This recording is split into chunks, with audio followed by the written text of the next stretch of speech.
Hey there everybody, I just want to make sure that you know about some new video work that I've done.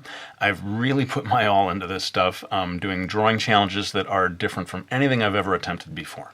So click on the link in the description box below and go to ah.com to check it out. I think you're really going to like this stuff, and you can't see it anywhere else. Hey there everybody, it's Mark Crilley. I'm back with another video. This is not a how to draw video, but it is one that people have been requesting for years, a video about my art supplies. Now, I want to begin with a cautionary note here that applies to everything you're going to see in this video, and that is this. Please don't feel that you need to buy any of this stuff. It really is not meant to be a sort of a laundry list of things for you to go out and spend a lot of money on. Really, I firmly believe that art supplies are at most 10% of what matters when it comes to creating art. 90%, if not more. Comes down to your skills, the degree to which you practice, how much you train yourself. But for better or for worse, these are the materials that I use, and I'm going to begin by talking about Strathmore Bristol Smooth Surface. I buy it in pads like this. You can see 20 sheets, each one of them kind of like cardstock.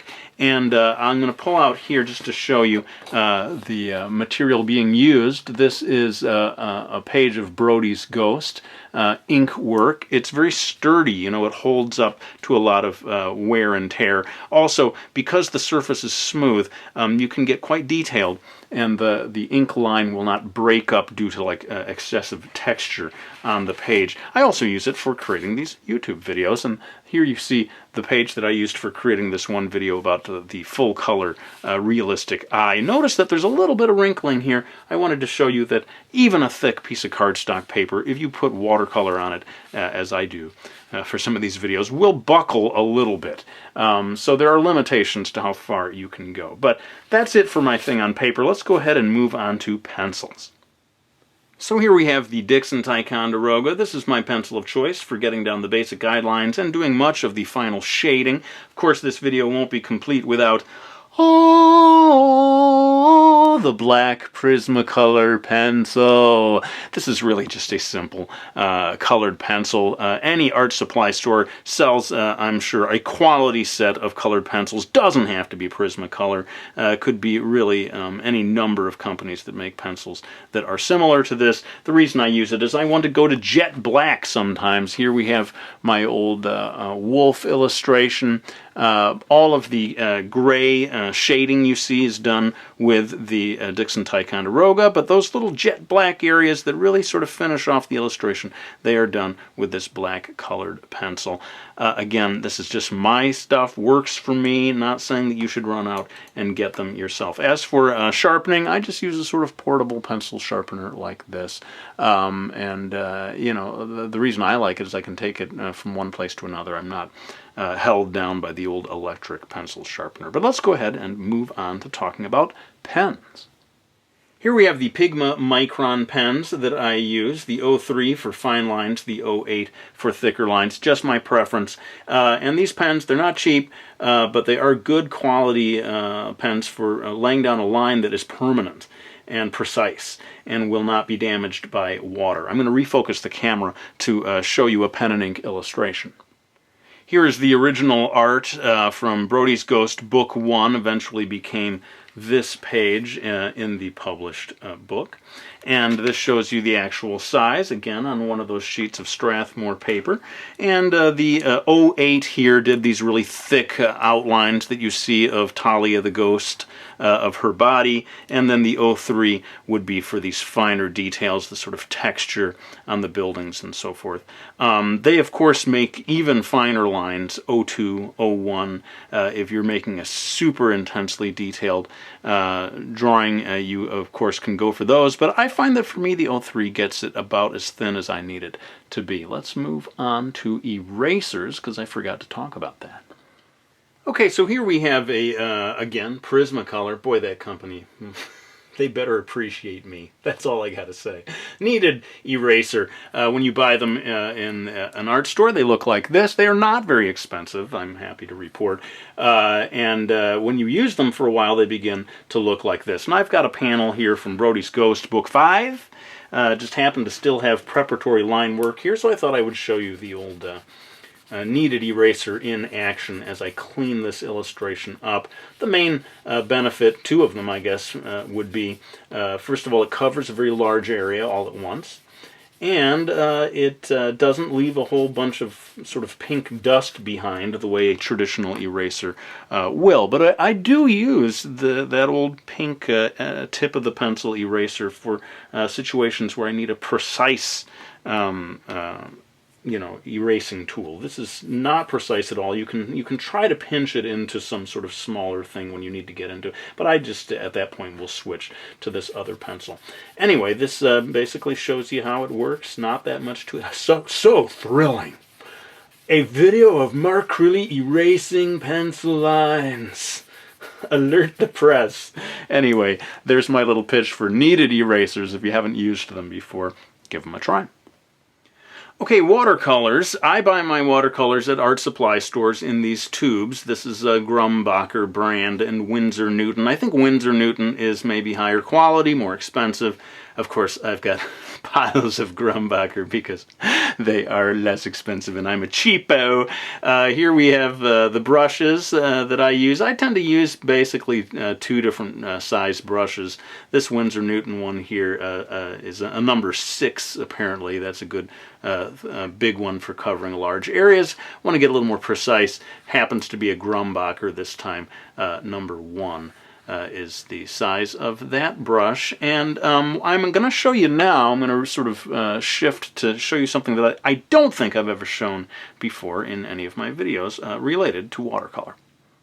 So this is a portable watercolor case that my mother gave to me back when I was in college, and she probably used it when she was younger, and when she gave it to me it still had some of the original watercolors in these squares, you know, sort of a dried form that you sometimes see. And basically I pretty quickly used up all of those old watercolors and began to replace them with the colors that I got from these tubes. But I just thought I'd walk you through the arrangement that works for me. Basically, I have sort of a peach color over here that I use for flesh tones and different things like that. Yellow, and I keep an ochre. You can't really tell so much from this, but this is sort of an ochre color here, and a brown here, almost out of that. I'm going to have to replace that. And as we work across, I have two different shades of red. This is sort of that sort of more rose-colored red. This is a warmer red. Over here. I believe what we have going on here, I'm starting to forget, but I have like a gray and a black that I keep here in the middle.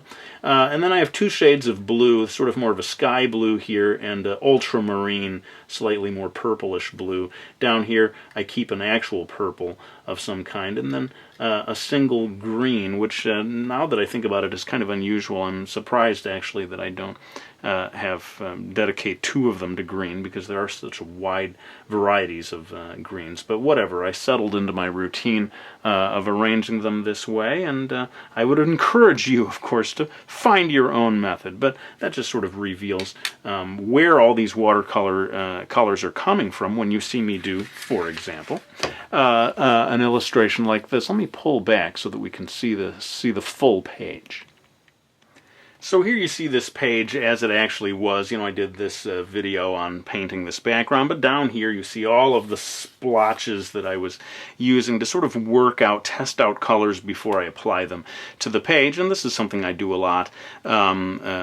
Just do it on the exact same sheet so it's right nearby. But if you wanted to protect the page, you of course could just get a separate sheet of paper where you test out the colors before applying them to the page. And of course now I realize that I forgot to talk about gouache.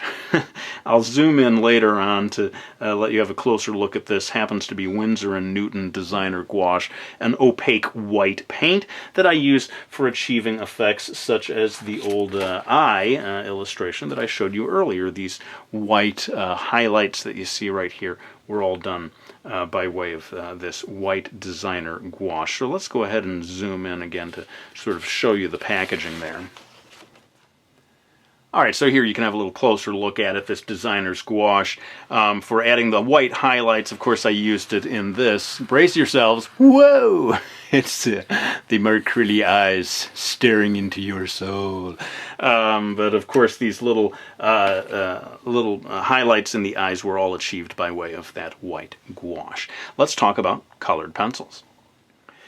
So here's this just highly disorganized box full of colored pencils that I keep throwing in here. Shows you just how disorganized I really am. But I thought I would pluck from here 2 of these pencils to show you the basic key differences between the Prismacolor companies, the 2 different types of pencils they produce. This green one has a kind of octagonal shape to it, and these are the very thin pencils. They are, the lead is harder. You can get a more precise line with them. You have to push down a lot harder to get the color to, get onto the page.